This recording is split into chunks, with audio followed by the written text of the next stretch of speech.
Hello. तो अब मैं आपको एक और सम करवाने जा रहा हूँ डिसोल्यूशन का, जिसमें सिमिलर वे में जो लास्ट सम किया था जर्नल एंट्रीज पास करी जा रही है। डिसोल्यूशन के टाइम जर्नल एंट्रीज। सो सबसे पहले हम स्टेटमेंट रीड करते हैं। उन्होंने क्या दिया हमें? अंगद, रमन एंड हर्षित। अंगद, रमन एंड हर्षित तीन पार्टनर्स हैं। They decided to dissolve them from pass necessary journal entries for following after various assets and third party liabilities have been transferred to realization account. इस सम में भी ऑलरेडी एसेट्स और थर्ड पार्टी लाइबिलिटीज रियलाइजेशन में transfer हो चुकी हैं। So direct हम अपना फॉर्मेट बना लेते हैं। Journal date particular ledger folio debit credit. So इधर आ गया रुपीस। सबसे फर्स्ट एंट्री में हमें उन्होंने क्या दिया है? There was a stock of 90,000। Stock कितने का है? 90,000 का। Raman took over 50% of the stock. 50% किसने टुक ओवर कर लिया? रमन ने, एट 10% डिस्काउंट। यानी पहले तो देखो 90,000 का 50% यानी 45,000 का स्टॉक, 10% डिस्काउंट, यानी इसमें से अगर 10% माइनस कर दे यानी 45,000 माइनस 10%, 40,500 में रमन ने टेक ओवर कर लिया। सो उसकी जर्नल एंट्री क्या आएगी? रमन्स कैपिटल अकाउंट डेबिट फॉर 40,500। अब इसमें हम कंपाउंड एंट्री डाल देते हैं। नेक्स्ट वो कह रहे हैं and remaining stock was sold at 40% on book value. देखो रिमेनिंग स्टॉक 45,000 का था, उसको प्लस 40% प्रॉफिट पे सेल कर दिया। 45,000 plus 40% that is for 63,000। So वो हमें बैंक में आ जाएगा। Bank account debit 63,000। So to realisation account. Basically हमने इसका ट्रीटमेंट रियलाइजेशन की क्रेडिट साइड पे शो किया है। 63,000 that is 1,03,500। Second, profit and loss account was showing a debit balance of 15,000 which was distributed among the partners.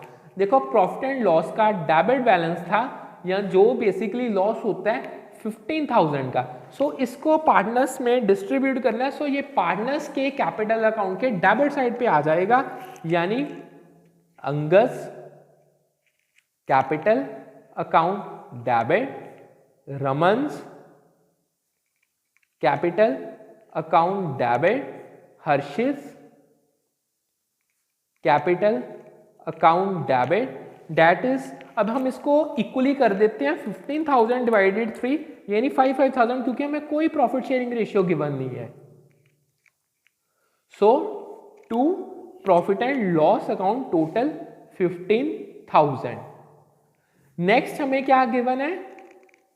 अब machinery which was not recorded in the books was sold for 2,000। कोई machinery unrecorded assets को हमने cell कर दिया, क्यों? Realization account की credit side पे आएगा। Bank account debit to realization account that is for 2,000। Next वो क्या कह रहे हैं? फोर्थ एंट्री में Angad was paid only 5,000 in full settlement for his loan to the firm which amounted to 5,500। Angad एक पार्टनर है, उसने फर्म को लोन दिया था, हमने 5,000 का, बट हमने उसको 50 नहीं, उसने टोटल 5,500 का लोन दिया था, 5,000 पे कर दिया। सो इसको भी हम बैंक अकाउंट में शो करेंगे। सो इसकी एंट्री आएगी Angad loan account debit. Total था 5,500 का, पेमेंट कितनी हुई? To bank account that is 5,000, और जो बैलेंस बच गया उसको हम शो कर देंगे टू रियलाइजेशन अकाउंट यानी 500। एक तरीके से ये हमें पैसा बच गया है। सो इसको हमने रियलाइजेशन अकाउंट की क्रेडिट साइड पे शो कर दिया। नेक्स्ट फिफ्थ एंट्री आती है realisation expenses amounted to 5,000 paid by Harshit. यानी हमारा पार्टनर है हर्षित, उसने रियलाइजेशन एक्सपेंसेस के पे कर दिए। So journal entry will be realisation account debit to Harshit capital account basically amount है 5000। देखो सिमिलर एंट्री है, अगर तो रियलाइजेशन एक्सपेंसेस फॉर्म ने पे किए होते तो यहाँ पे बैंक अकाउंट आ जाना, अब पार्टनर ने कर लिया तो यहाँ पे कैपिटल अकाउंट आ गया। सो सिक्स्थ एंट्री और यही लास्ट है, there was 100 shares of 10 each in DCM limited acquired at a cost of 1200।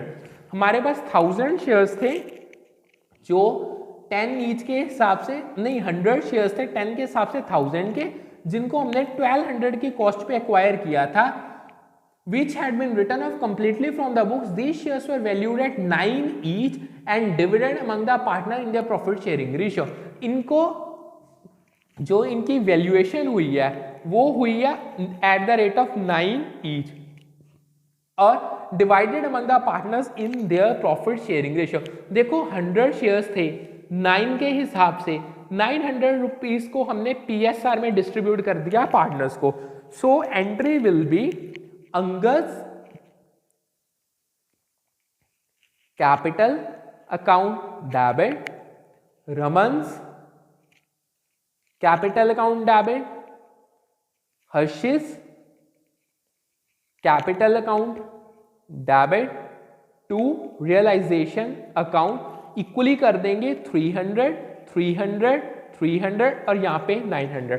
सो इस तरीके से इस जर्नल एंट्री को डाला जाना था जिसमें शेयर्स का ट्रीटमेंट था और जिसको हमने डिवाइड कर दिया। सो इससे हमारा सम ये कंप्लीट हो जाता। होप्स आपको समझ आ गया होगा। Thank you.